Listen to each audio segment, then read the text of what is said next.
And people think curb appeal means the physical asset. Not anymore, right? We're in a digital landscape. And just like you were saying, AJ, if your website is not up to par, they will leave now. So now you've built this great website, and then let's say you hired someone to Photoshop your photos. Well, they made their reservation, they show up, and it looks like Freddy Krueger's house. Yeah. Like, they're gonna leave. You have to be honest in your approach. You have to have photos.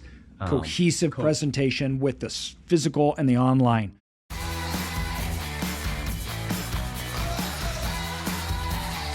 When it comes to building or designing a self-storage facility, it is so important to have the best experts in your corner that know and truly understand the self-storage asset class. You don't want to be making mistakes. You don't want to have the wrong people in your corner at the beginning.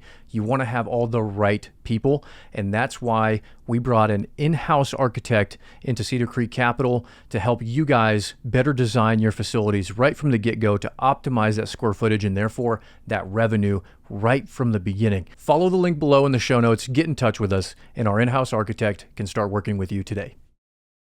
Welcome everybody to Self-Storage Income. And today, a lot of people probably listening to this were actually at SSA down in Vegas.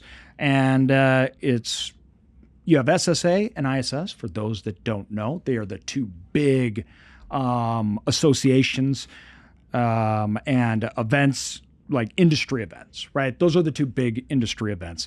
SSA and ISS are twice a year. Do they do them twice a year now? Mm-hmm. Fall and spring. Fall and spring, yeah, twice a year. Huge events.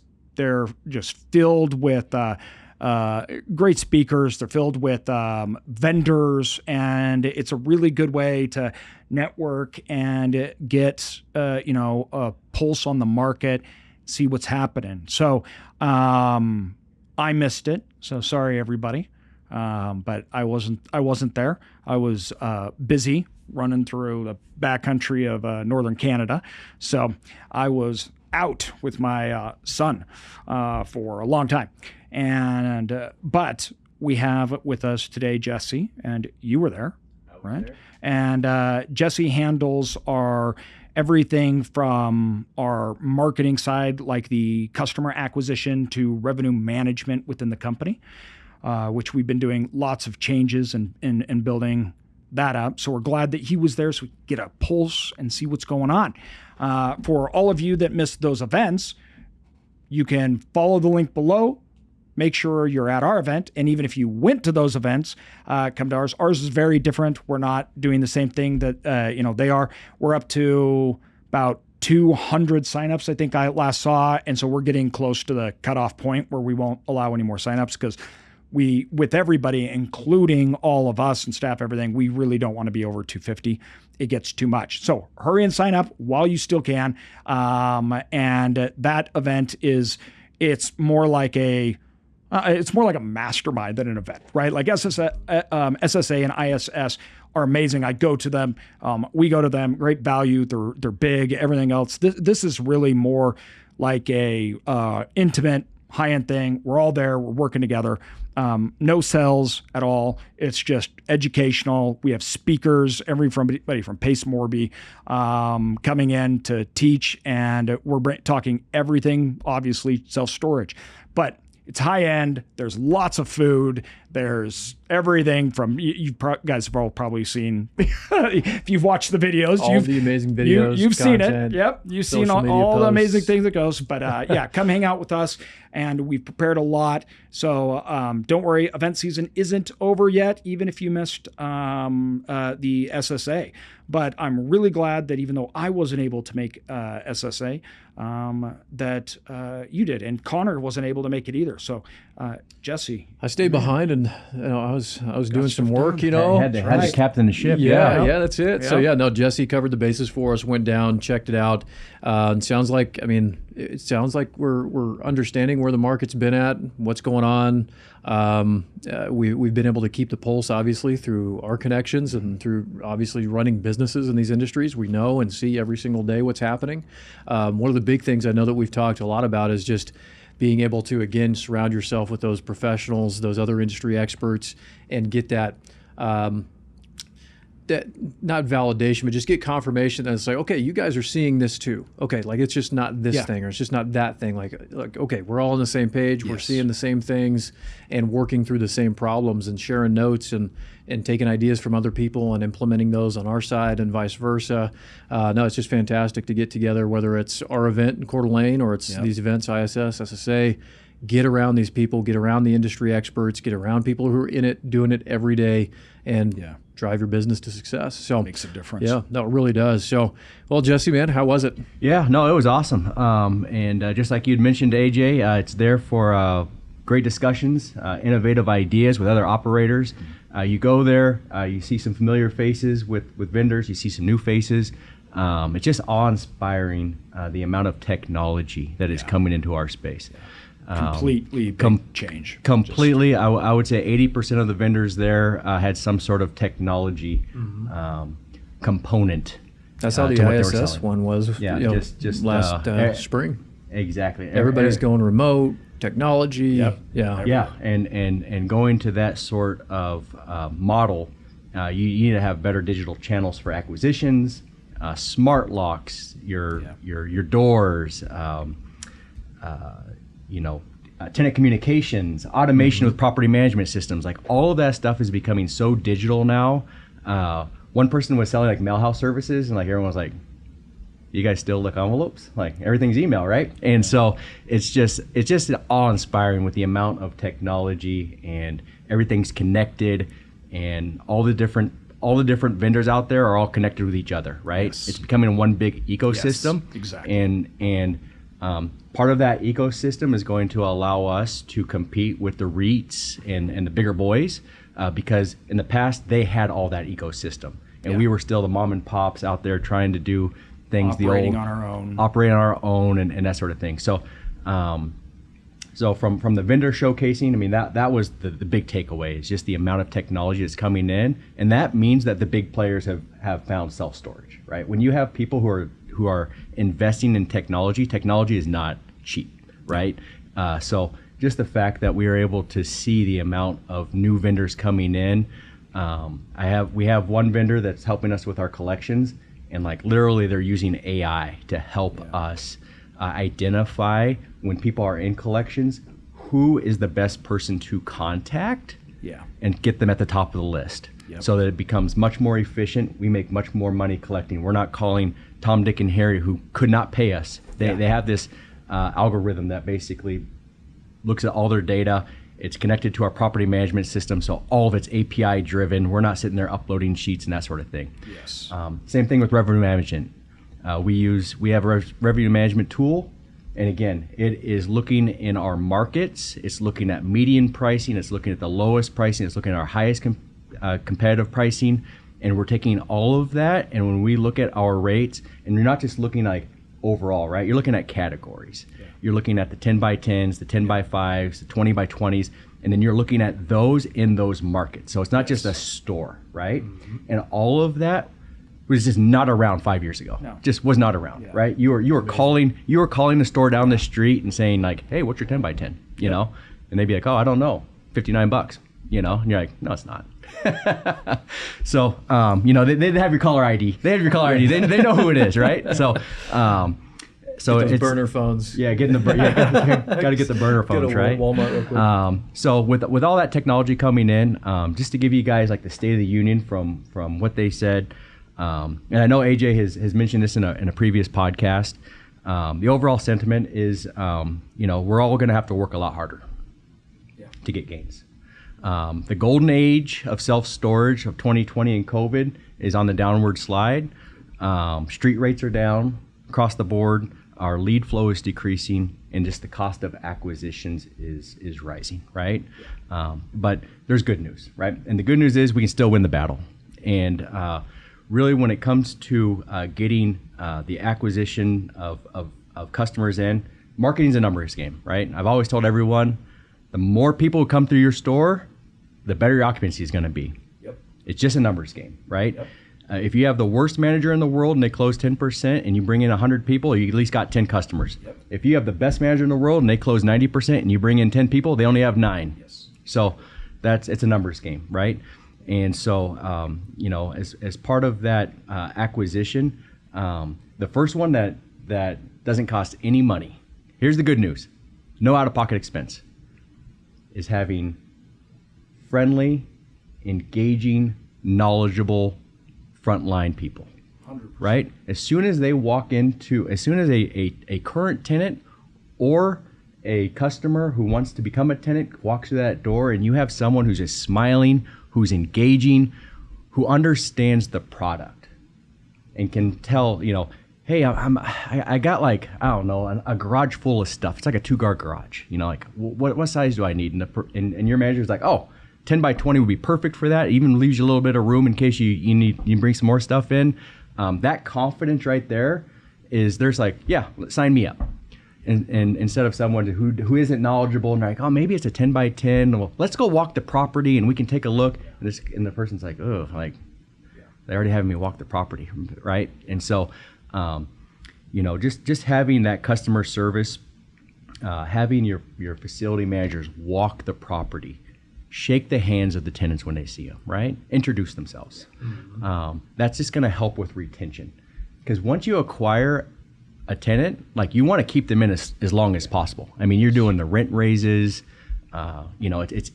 It's a lot cheaper to keep a tenant than go out and acquire a new one. So the more that you can just make them happy and problem solve, right? It's at the end of the day, when a tenant or a customer has a problem and you can solve it, they've got so much more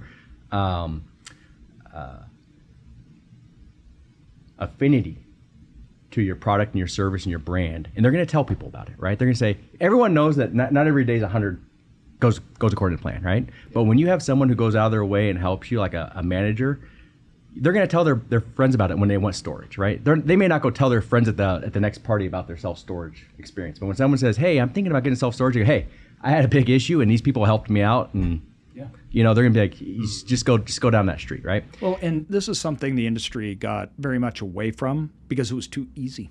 Yep. We didn't need to do it. And I try to explain to a lot of people that people are like, oh, the market's, self-storage isn't as good as it used to be, and it's done. No, it's returning to a normal.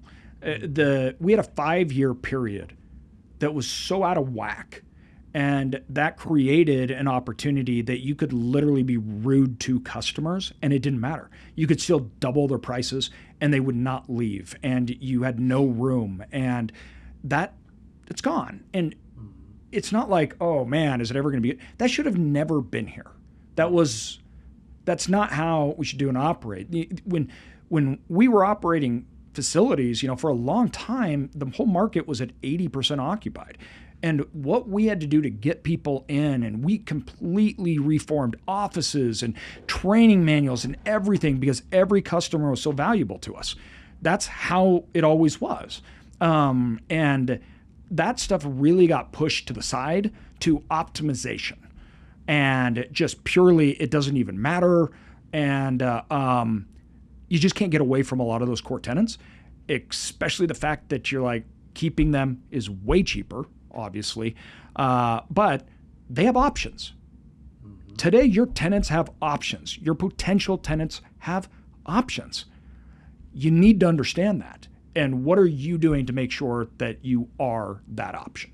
Exactly right. No, that customer service facing aspect and that portion of running the business is so hugely important. I mean, the cost basis of acquiring tenants, the cost basis of losing tenants. I mean, again, they've got the options, and every single lead matters in a big way. Every single current tenant matters in a big way. Can't waste any of them. No, it's such a simple thing, and we totally got away from it. And that's kind of one of my worries as far as how much everyone has been pushing towards remote management, because I know even in our testing that we've done, we've actually seen at some of our assets that people don't actually want that. They want the white glove service. They want the smiling face. They want the interaction, and just the reassurance that they pull in their parking lot, at their storage facility, and, Susie's working the desk. Like, oh yeah, she's here. My facility's safe. Things are good.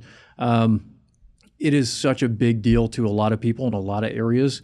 Yeah, remote might work, I think, in a lot of different areas for different facilities and Well, and asset it has classes. to work under certain size. If you're under 50,000 square feet, you can't have somebody on board. But for large facilities and in most markets, we don't view it as a either or. It's both. Every one of our facilities could and should be able to be turned remote in a second, meaning that manager shouldn't ever walk in that door, and that should never stop us from operating that asset at all. We should still be having people move in. We should be doing everything else, right? But at the same time, a lot of our markets, a lot of our assets, right? The upside and acquiring those customers, especially right now, we have some areas that our acquisitions drop dramatically without having that person, and they go to where somebody else will help them. So, when we talk about the customer service front, we're not just talking about an employee, everybody. That's not what we're talking about. I'm talking about the call center, the support system that's put into place, the user experience from the online process where they're going and capturing. We're talking about that. It's not just about employee. It's all encompassing. And those things all have to be connected, aligned, and it has to be good. The user experience has to be good. And if you don't have a person that can sell it, it doesn't have to be good. It has to be awesome in order to convert that person online. And you just can't skimp on that anymore. We used to be able to have a crappy system, non-connections or whatnot, and they were still coming to try to rent because they had no other option. They're not going to do that today. The harder it is, they're just going to leave. They're going to go somewhere else. And they'll go to somewhere where it's easy.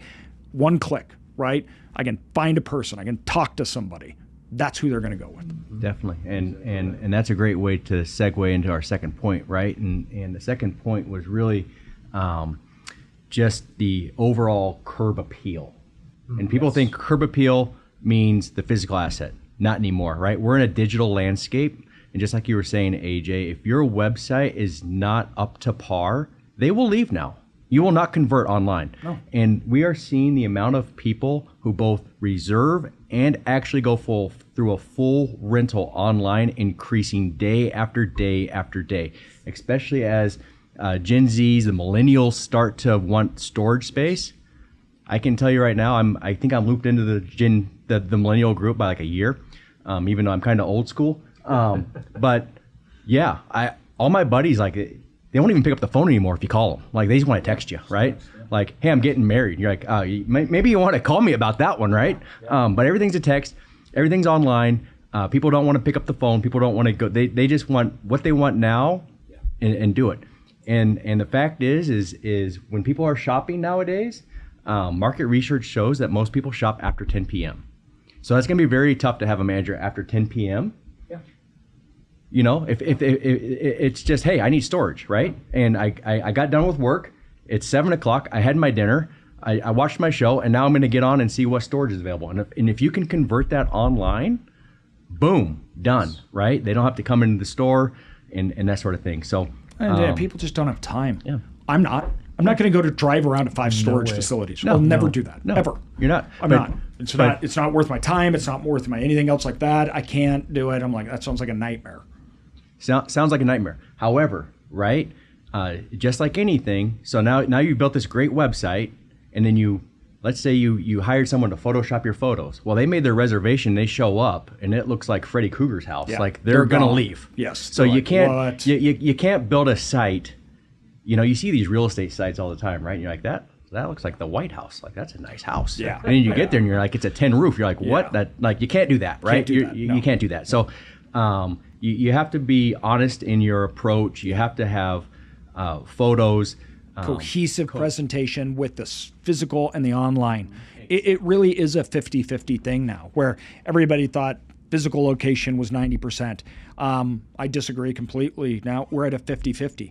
It means, though, they have to be both equal. Yep. Exactly right. And they have to be, and if they're not, that disassociation causes friction, and that lowers purchasing and acquisition potential.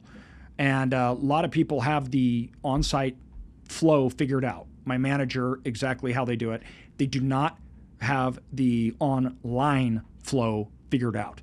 And you have to be able to convert just as good on-site as off-site. And if you are a smaller facility or an automated total facility, then that facility, how that works with your online portion, that flow, that has to be so fluid and easy. And we look at our drop-off rates. You can see when people drop off. You can see where they're filling out. You can see those pain points. And online, it is so easy to not buy. Like you have to, this is the reason why Amazon revolutionized the online world. One click. And it's like today they set the standard. If it is difficult to rent, I get so frustrated with things online. I'm like, I'll just stop. It's just like, I wanted to buy this. I'm not anymore. It's not worth it. And I'll just leave. Right. And you got to understand your customer, and that's where their head's at. Yeah. I mean, and it's even to the point where if you don't have the back-end software to allow people to auto implement their credit cards, right? When it comes to buying, when it comes to auto pay, all of that, right? People don't want to pull out their credit card. I'm telling you right now, I've had to pack my son's lunch the last 2 days because like every time I go online to put his like money in his account, like I have to get my credit card, and I'm like, you're getting a peanut butter and jelly sandwich, like 100%. If I look on there and it won't pre-fill or it won't do Apple Pay, I immediately go, I don't know if I really need this. Yeah, and sorry if my 5-year-old is listening to this podcast. But, that's the truth of the matter, buddy. You've got PB and jelly because your son's school won't allow me to autofill my credit card. So maybe this school weekend. Fix it. Yeah. We'll be right back. One of the best ways to optimize management and to increase the value of your self-storage facility is through property management. And that means you're going to need really good property management software. That's where Tenant Inc. comes in. These guys have a huge amount of tools at your fingertips that you guys can deploy and put into motion to extract the maximum amount of value and deploy the maximum amount of value at your storage facility. Again, this is Tenant Inc. Be sure to check them out. They're all things property management. It's truly your one-stop shop. Check them out. Link is in the show notes. But third, and this is we're store local. We're part of store local ecosystem. This is what we built our house on now, our foundation. But it really is building awareness, and not just digital awareness, but on the local level, right? Yes. And like you were saying, AJ, before you could have a manager just sit behind the desk, give everyone the evil eye, and you'd still be at 90% occupancy, right? Yeah. Those times are changing. We have to now get back out into our community, and we also have to get the community to us. Yes. And so there was a lot of just great discussions that I had with local operators that I was thinking, how do we implement these, right? Yeah. And some of it is a strategy. It's going to take some time, but I'll share some with you. So one of them is going to your community. Chamber of Commerce. Okay. Yeah, Chamber of Commerce. So one of them is going to your Chamber of Commerce, right? Chamber of Commerce businesses are typically like enrooted in the community. If you're going to pay the money to be in that, you're going to be rooted in the community. Easy list, right? Find that list. Find a 3 or 4 mile radius. Find those people and just start walking in and shaking their hand, right? You're not selling them anything. You're bringing them a little basket of goodies, some pins with your name on it, some business cards. You're just saying, hey, I'm with the local storage facility down the street. If you ever need any storage or if you have any customers, because again, these businesses have customers too, right? And if you can build those relationships and someone comes in and goes, I need storage, and you have that relationship, they're like, oh, down the street, I always talk to the guy. Yeah. Great guy. Just go down there and see what they got. Yeah. And let them start to echo what you have to the community. Yes. And it's not that difficult. They already provide the list on the Chamber of Business. Yes. And in some metro areas, you can have like 150, right? Maybe you only have 40. But, 40, that'd be 10 a week. And if you see them that's a pretty good jaunt, right? Yeah. And just to be able to, and again, vice versa, right? And you tell them, hey, what do you provide? Oh, I do cupcakes for parties. Oh, okay. A tenant walks in and saying, yeah, I'm going to have a party. Say, hey, if you want some cupcakes, I always talk to this guy down the street. That's how businesses have always aligned themselves in the community. And I think with this whole like digital frontier, like we've kind of gotten away from that. Everyone's just like, oh, I'll just do SEO, which is important, by the way. Yes. Or I'll do AdWords. Yeah. But they've forgotten like that community aspect of just shaking hands and meeting other business owners and saying, hey, like, grassroots. There's operators too that just do that and they thrive on it. Yeah. And it's, this is really important too. It can be a huge competitive advantage in a market where nobody's doing that. And it can be a real competitive advantage, particularly in smaller markets where people know, right? Yeah. People know you. People know your business. And you have to make sure that those reputations online, your physical asset, and in the community are solid. If you have a small facility and you are struggling to compete online, maybe you don't have the ad budget or whatnot, do what the others aren't.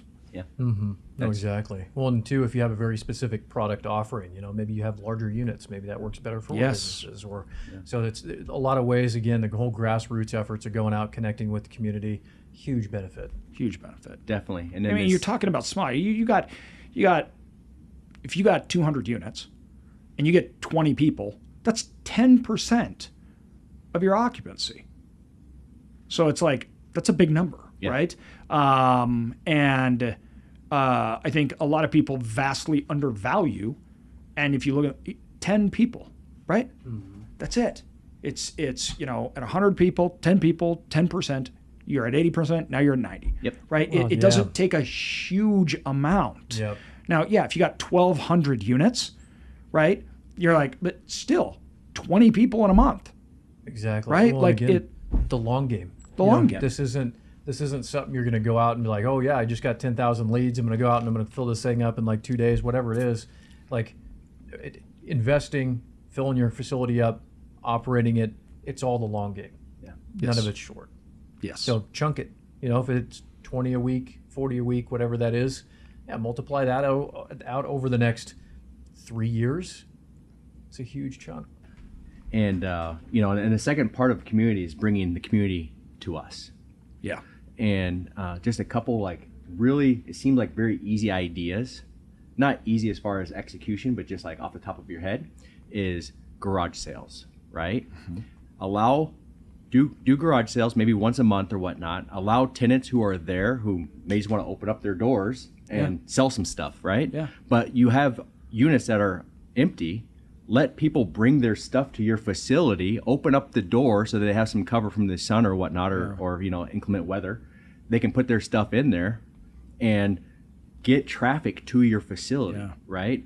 And who knows, if they bring enough to fill a 10 by 10 and they don't want to drive it home, guess what? They're just going to walk over to your leasing office and say, hey, I'm just going to keep my stuff till next month, right? And next thing you know, that 1 month turns into an 18-month lead, right? So, something that simple. Another great idea I heard from an operator, which I had to scratch my head because I said, does this really work? And they said it really works, is they do a donut station. So they get like 5 or 6 different types of donuts, a couple dozen each, and they put them throughout their facility, and then they say Saturday from 9 to 11, get a free donut. But they make the people work, right? They don't just go to the office with like a box of donuts. No, they're like, we got the crispy ones over there. Give them a little map. We have the apple fritters over here. We've got the sprinkles. So they have to literally walk throughout the facility, and they open up. They open up some of the doors that are empty or whatever. So they'll have a 10 by 10. They'll put the price on there. So when people are walking by, they got the donut station. They got the 10 by 10 donut hunt. Donut hunt, right? And I was just like, wow. And they're like, they're like, that's creative. They said we get like 100 to 150 people. That's crazy. We do it once a month, and they just walk through our facility. And I was just like, that's is like cool. The coolest thing, right? So, it's all about being creative nowadays, right? And again, as you said, we had the golden age, and people scoff at the donut idea, like that's just a waste of time and money. Well, now we have to fight and claw, right? And if it's donut day, and so be it. And we buy 100 donuts for the local facility, and we only give out 50. I'm going to go there and get my 50 donuts, right? 100%. I'll go. It's a win. It's a win, right? It's a win for me. But it's those types of things are just are small ideas that, if executed correctly and just given some real thought, aren't like $1 million budgets. It's just having some pride and going out there and just doing a little bit extra than what you'd normally do just sitting behind a desk. I mean, you can lean on your manager to do pretty much all of those things. Yeah. And like when we're talking about the photos, right? Like Google My Business. There was a guy from Google there, gave a great presentation about Google My Business. And he was saying like low key that Google wants to become like the next social network. Yeah. Right? And so he said, we're really wanting people to focus on genuine content for their Google My Business. No longer do we want like professional written stuff, professional photos. I mean, you do want to have that, of course, because it is showcasing your property. But going out and just having, like, think of like Grassroots Facebook, right? Yeah. Just taking organic photos of your facility. Hey, we had a nice snowing, you know. Yeah. Yeah. Here's the grounds, right? And you got the snow on the top of the roofs, that sort of thing, or there's a rainbow, like there was a spring storm and there's a huge rainbow, and you take a picture of your facility with the rainbow, right? Like, and no longer do you just want to put that like on your Facebook channels or Instagram or any of that. You want to start putting it on the Google My Business. So when people go to Google My Business, that's going to help you rank, because at the end of the day, organically, your leads are going to come from someone near your facility asking the question, you know, self-storage near me, storage near me, right? Yep. And when Google starts to see that you're part of the community, that you're putting that stuff on there, you're going to start ranking up. And when we start talking about like going against the REITs and that sort of thing, I'm telling you right now, coming from my previous life, working for a big public company, everything, getting people to do grassroots stuff was impossible. It was always a corporate-driven thing. That wasn't going to happen. No. But us having the people on the ground, local, that sort of thing, that is such an easy win for us to do. And again, we don't have to be great competitive advantage. Yeah, you don't have to be Ansel Adams, right? You don't have to get out your tripod and take a great shot. No, you use your cell phone. You take it. You snap a photo. People understand genuine photos. They understand there might be a little blurriness. They may not be perfectly Put a Christmas framed. Tree up and take a picture of it for Christmas, right? Yeah. Do a food can drive, right? Yeah. Do a food can drive, and you do you take the idea of the donut day, right? Yeah. You go around taking pictures of people eating their donuts, right? And you say, had a great donut day. Yeah, right? exactly. I mean, that type of stuff. Just create engagement. Engagement. And that's, engagement, connectivity from devices, from accounts, from Gmail accounts, from everything else. And that's really what we're talking about. I mean, when you look at it, engagement and connectivity on the ground, meaning organic, you're on the ground, people are doing things, you're doing food drives or whatnot. It's the same thing online. You're just trying to drive engagement. And it's this molding of the same actions in the real world to the online world, right? And so merging those things together and doing them simultaneously. And that really bolsters and get things moving. And it sounds simple, and we all want a quick fix. But, we also have to realize that ad spend has gone up 2-3x in the last 6 years in cost. So, it cost a lot of money to be doing Google ads. And this is something that if one piece is off, your performance starts to lower. So you want to do everything you can to increase the overall closure and buying when you get people there. Getting people there is hard, getting them to buy, right? And so you need to make sure you're doing all of these things. You're layering on this advantage so your close rate goes up. You're getting better use of your dollars. You're getting people in, word of mouth, right? It is a whole approach. And I think, people got to stop being lazy about it. Exactly right. Well, and then like you guys are hinting on is extracting as much value out of those interactions as you possibly can. If you got people coming there for donut day or toy drive day or whatever it is, hey, leave a review for us. It's like, hey, you having a good day? This, that. Like, leave the reviews. Leave a review. Yeah, get those people, get the referrals going on. Every single function that you can do to, again, build that organic exposure online and that interaction, there at the facilities.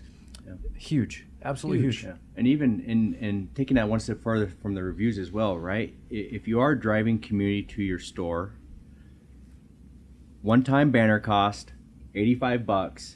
Have a take a photo during this event and tag us on your social media, right? It's the power of persuasion. Yes. People won't think about that. Yes. But if they see the sign, now you've already subliminally put it in their mind. They're like, oh yeah, I'll just say I was over at Tom's, Tom's Storage, Yes. or I was at the store local Bixby, and they had donut day. Yeah. And next thing you know, they've tagged you, and now their friends and family are seeing it. If they're local, that just builds the overall cohesionness of that digital and ecosystem. verification, because you got to remember, so before technology, social and everything, you were verified by reputation, and that was from people talking. So I heard about it from Bob. I trust Bob. He said it was great.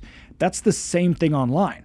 So when Bob takes a picture and Google looks and says, your account is real, I trust Bob, and he connects it to you, Google says, oh, you're more verified. If you don't have anybody verifying to these outside sources like Google, it's basically take my word for it. Well, once again, before technology, you just didn't want to take people's words for it. So it's the same thing with your account online. Is your account online, are you just telling people, take my word for it? If so, you're going to have lower conversion, and Google is not going to prop you up as much.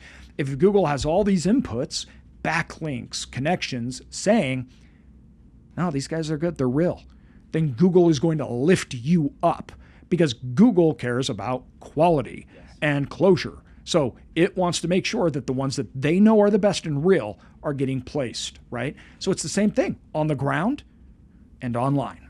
And mentioning that with Google, that's not just SEO and being up at the top of the rankings, right? I mean, that it's important for that. Domain authority, all that stuff. Yeah. But at the end of the day, also for Google ads, yes, it's getting more and more expensive because corporations are getting lazy with that, and they got the budget. And they'll pump it, right? Yep. But Google is looking at your domain authority and your online reputation, and they're giving you a different price than someone who is bidding higher. Yes. So you can compete in that landscape without paying that cost per click. Yep. And it's a little known secret in the industry, but that is part of their algorithm. You can beat the big boys. They may say, I'll pay $16 a click. And you may say, I'll pay $2.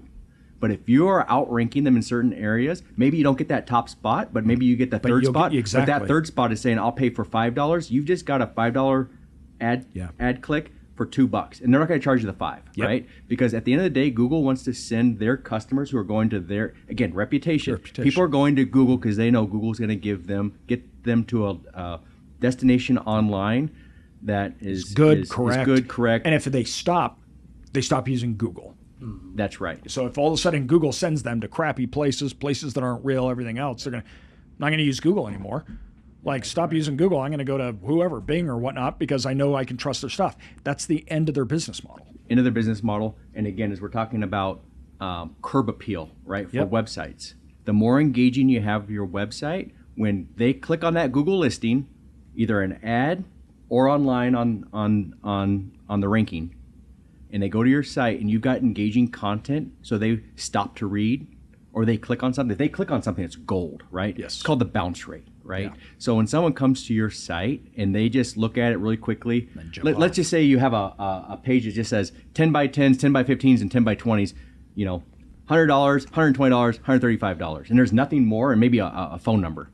Yeah. They're going to read it. It's going to take about 20 seconds to read, and they're going to get off your site, right? Yeah. Google's going to say, that's not a good site. I don't want to drive people there. Yes. But if you have a site where people go in, there's a couple tutorial videos. They stay in there. They say, you get them to click on something, see our blog posts about our community days. They click on that. Yep. They start seeing that, and you start getting clicks onto your site. Google says, I'm going to start driving more traffic there because they're adding value to our customers. The right customers are getting with the right site. So Google says, I'm doing something right. So every time those customers pop up, they go, oh, send them there. But if they're going on and bouncing off, Google says, I made a mistake. Yep. That customer didn't care about the site. We got something wrong. So then when that next customer comes up, they're going to go, maybe we shouldn't send them there because remember, that's wrong. So you're trying to tell Google, we're right.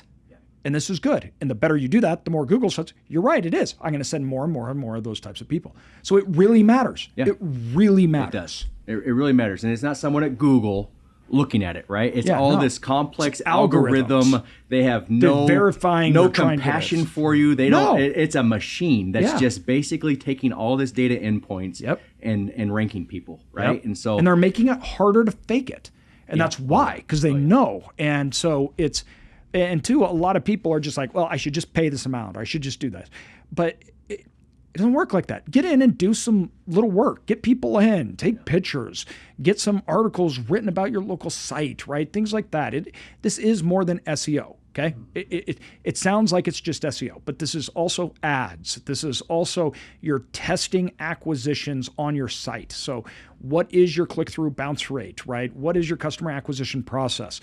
Now, when you get them on there, maybe you get them and then they go to the site. Okay, well then, if you had a good process to get them to get to your site, do you have a good process for them on the site to get into a unit, right? Put yourself in the position of the customer. That's exactly right. And all of this gets like titled back into, we have to all work harder, right? Yeah, 100%. We all have to work harder. Leads are down. Acquisition is up. Yep. We all now have to scrape the bottom of the bowl for us to hit our occupancy goals. It's no longer that golden age where we just, throw it up and people just come running in. Yeah, right. Just say storage and someone goes, oh, I'm moving. So yeah, I need it. Yeah. And two, everyone, it's how it's going to be. Once again, the last 5-6 years were not normal, and you should never expect it to go back that way. Ever. It should not. And so it's not like, well, I'll just wait till things get better. But this isn't bad. This is normal. So what are you talking about get to better? This is better. We're still at occupancy levels outside the last 5 years that are historical highs. So it's, I think there's this weird expectation that it's going to go back to a time where we were pumping $4 trillion into the economy and markets were going crazy. It's not. If it does, great. But no, not even great. That'd actually be bad. But so you should never, ever expect that outlier to occur. So this is storage business, right? This is what we do. So you shouldn't be thinking like, oh, this is bad, this is hard, or it's, this is because we're in bad times, or this is just normal. We're talking about business practices, business operations, and being good at what you do for the long term. Foundational things that build long-term success that everyone should be and needs to be doing. Yeah. Exactly right. You're exactly right. If it's self-storage, if it's cupcakes, if it's selling toy cars, it's now is the time to, again, go back to grassroots, get into your community. And at the end of the day, it's a numbers game. If you're strictly e-commerce, then that's a different thing. But we're not strictly e-commerce. Yeah. We have a physical asset. We have a physical building. Yeah. We need people locally to come to our store. Yep. And that's how that's the game plan, right? And two, if numbers are down, so how do you combat numbers being down? You combat that by conversion rate. And that's what we're talking about here. So, all right, it used to be we could be lazy, but you'd send 100 people in and 20 people would rent. Where now you're sending 100 people in, but only 10 people are renting. Okay, then I like to tell people, stop thinking about how much more money I can spend and start thinking how much more you can close, right? So instead of 100, you're getting 50 and you're getting 5, whatever those numbers are. And you want to get back to 20, but you're not going to get the same 100 people and they don't all need it, then you got to triple your close rate. Because they're still coming in. You still had 50 people coming in. So just figure out how to get more of those people, right? And that's these small things that we're talking about, online conversion and offline conversion. One of the problems people have, though, is they treat those two things very separately. I'm really good at online. I'm not good at offline. Or I'm really good offline and I'm not good online. It don't work anymore. You got to be good at both. And so whatever your strengths are, keep doing it. And then work on the other side and do what you're doing there on there. Same thing, connectivity, right? Just move it to a digital way. That's exactly right. And there was a presenter who he had a spread of data that said that 60% of tenants only look at one store before they walk in. Yeah. Yep. So you don't have to say, I just have to have the lowest price. Price matters. Price matters, right? In a competitive market, right? But that doesn't. But if they're not looking at other stores anyway, and they walk in, it's like close them, right? Close them. There. Smile, big smile. Yep. How can I help you? Yes. I'll help unload your car if I have to, right? If people are walking in and you're not closing people, you have a problem. Yeah. Mm-hmm. Well, I think that's another big discrepancy is thinking that managers are there to be just property managers. They're taking care of the property. They're doing this like. They're salespeople. That is a sales role. That's a sales role. Sales role. They're there to sell. People. Yep. So no, this is fantastic, man. Any other last notes from SSA. We could probably This is talk good for stuff, hours, right? man. Yeah, but, this is I mean, fantastic. we haven't even delved into the whole revenue, how to optimize revenue and using all that stuff. So maybe that's going to have to be another discussion. I was That's a gonna big say, topic. We'll leave that for Coeur d'Alene. Yeah, we was can it lose a packed? couple weeks. Was SSA packed? Oh, it was packed. Yeah. It was packed, and it wasn't just packed with operators, but there were a ton of people coming into the space. Yep. I would say I talked to at least 20 people. The first presentation, they were talking about some rent raises stuff, and so I know we had just gone through an entire exercise, so I had all that stuff fresh in my mind. So I asked her some pretty leading questions, right? And so after the presentation, I got attacked pretty much by like 5 or 6 people. Were like, "You sound like you know what you're talking about," and I said, "Yeah, well, we just did a really big project, so it's like fresh in my mind, right?" Because I was like spouting off numbers, right? And so Lily. If you remember Lily from your circle, she was there. Yeah. So awesome. Lily's amazing. And I talked to Lily a few weeks ago after one of the conference calls, and so background: Lily joined our inner circle, and she's got 2 deals now. In the first, she was at our event in Coeur d'Alene. She came, joined the inner circle. Now she's coming in with nothing. She's going now to the inner circle and going into Coeur d'Alene with 2 facilities. And I think she's working on her 3rd one. I think she's working on her 3rd, Yeah. and on the East Coast there. Yep. And so I connected her with our revenue management system and everything else, right? Good. So it's all about it's like once you're connected, like you're part of the family, right? Exactly. We're not going to hold anything back. We'll let you know. So 100%. I got her connected, and so she could have those discussions. But It's awesome.